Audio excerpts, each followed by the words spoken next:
Most people believe that bank foreclosures or REO properties are bargains. Buyer beware. A foreclosure could be more costly in the long run. Today, we're going to expose the pitfalls that a property and a structural inspection would unveil. Join us and avoid the money pit adventure that many fall into. Come back for bargain or bust on your real estate advisor after a check of today's headlines. Now, live with the ins and the outs and the do's and the don'ts of Texas real estate, this is Your Real Estate Advisor. Brought to you by Bankers Financial Group. Welcome to the show. I'm Chet Wilke, your real estate advisor. The word is out that an REO home is on the market. Should you be interested? The first thing you should know is that REO stands for real estate owned, which means that it's owned by a bank. It's a foreclosure. Some people believe that it's a steal of a deal when it comes to foreclosures. But today we're going to take a closer look at a bank foreclosed home and see if the bargain is more than you bargained for. This show is about protecting you, the consumer, from purchasing a money pit.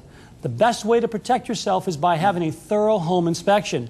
Today's guest inspected a foreclosed home for us and found countless hidden defects and numerous structural problems. We challenge you to share with us your inspection experiences and get your questions answered today by two professional inspectors. Call us with your concerns, questions, and comments. Our toll-free number is 1-877-977-TXCN, or email us at txcn.com by clicking on Your Real Estate Advisor. Call in early and we'll get to you as soon as we can. That number again is 1-877-977-TXCN. We'll be happy to answer your home inspection questions or any question related to foreclosures or Texas real estate. Okay, let's meet my guests. We have Tom Witherspoon, a structural engineer from S&W Foundation, and Daryl Tinglove with Professional Property Inspections. Welcome to TXCN. Thanks, Chet. You know, these days, the foreclosure market is upon us, a little bit heavier than normal. I think a year ago, we were 30% less foreclosures than we are today, so the market is increasing, the foreclosure market situation. And unemployment, 4% about a year ago. Now it's almost 6%. We're getting to a point more foreclosures are coming on, so we've put together this program. We asked you guys to go out and inspect a house that I knew was foreclosed on by a bank, and a bank owns it right now. And I'd like to have you show us and share with us some information about foreclosures. Have you guys experienced a lot of inspections with foreclosed properties in the last quarter? I think it's increased. I've seen quite an increase, especially since September. What about Daryl? Any large increase or just a little bit? Not since September. I haven't seen an increase in that personally. Over the course of the last couple of years, I've done several foreclosed property. You know, there's so many reasons why foreclosed properties have more problems than normal houses. First of all, they're vacant. Right. And Tom, we're talking about weather, soil, trees, a lot of things, huh? Poor maintenance. Poor maintenance. The bank is not taking care of the property. Maybe the water's turned off. They winterize the houses during the winter time, right? Correct. And the rain falls. What are some of the other things that occur to houses that are vacant properties that are owned by a bank? Well, you have your normal vandalism, but as much as anything, the sprinkler systems are turned off, as you say, and it's just not cared for, and you get a lot of settlement, especially during the warmer months. So don't you think, Daryl, it's probably good things to say that if it's a bank foreclosed property, you got to be a little special careful when you do that inspection. You have to, when you buy that home, you got to be more intrusive and taking a harder look at it than you normally would. Most certainly. What I'm seeing in foreclosed properties is where your basic things like the bathroom sinks, the commodes are being removed. I guess the people that are being foreclosed on are removing things out of the house that typically wouldn't be removed on a normal home.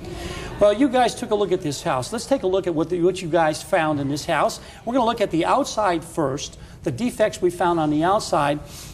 And I guess we got soil over the brick line. Tell us about this, Tom. Well, you have a combination. Obviously, the dirt is too high in some places, but the plumbing lines have been exposed because of erosion. You've got a downspout that isn't functioning properly, and the drainage is very poor, which inevitably will lead to some foundation problems. Right, and there's some pull equipment off to the side there. That's on a separate concrete pad, isn't it? That is correct. So if that moves a little bit, that'll cause a problem with the plumbing. Yes, it will. Yeah. What do we find on this side of the house? You have a flower bed that's constructed with the landscape timbers, and you can't see it very clear, but the sprinkler heads are actually up in the air because the dirt has eroded out, and this has become a bathtub that'll increase saturation of this side of the house. So even though that house had gutters on it and it was pushing water away from the roof area, but it's collecting it right here next to the house. That is correct, which means that it'll go up higher during the wet season, and the movement downward will be greater than if it had good drainage. No drainage, okay. Boy, that tree looks awfully close, Tom. It is very close, and looking at the inside of the house, this is one of the lower elevations of the house, and I suspect that tree has, especially during the drought, has removed a substantial enough amount of moisture from this side and increased the settlement. So how many gallons of water does a tree that size? I mean, that tree looked like it, my goodness, it might have been a 10 or 12 inch diameter tree. How many gallons of water a day does a tree like that absorb? That varies according to the tree type, but as much as 200 gallons a day is not uncommon. Wow, that's a lot. Well, listen, guys, when we come back, we're going to talk a little bit more about the outside of that house and some of the other defects. Be right back.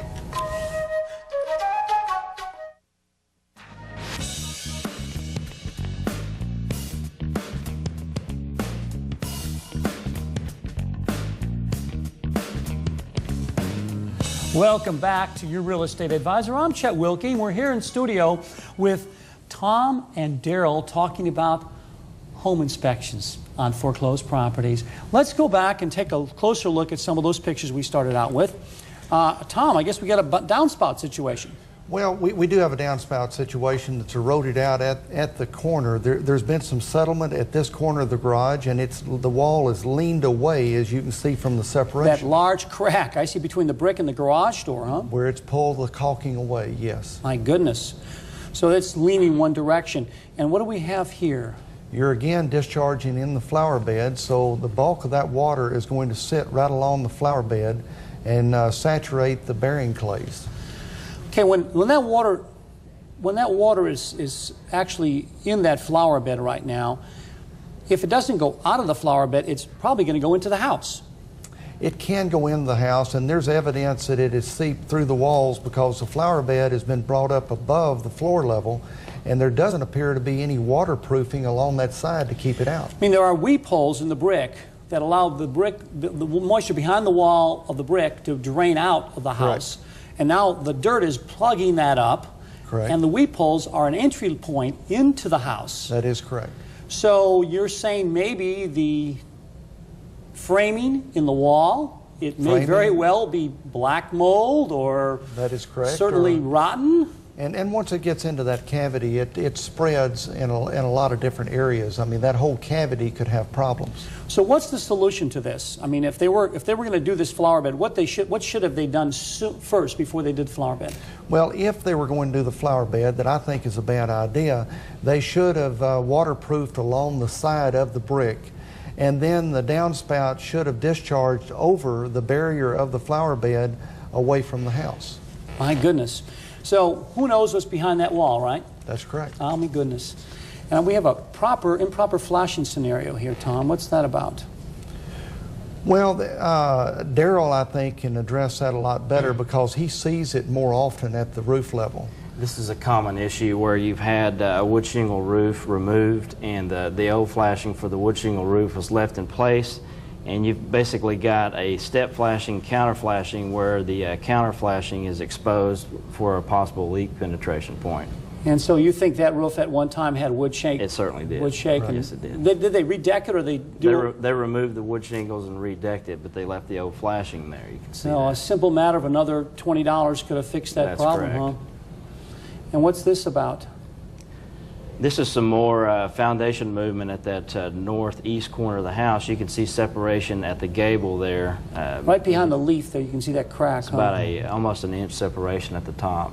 So you have to go inside the house and do any structural stuff in the framing of the attic area?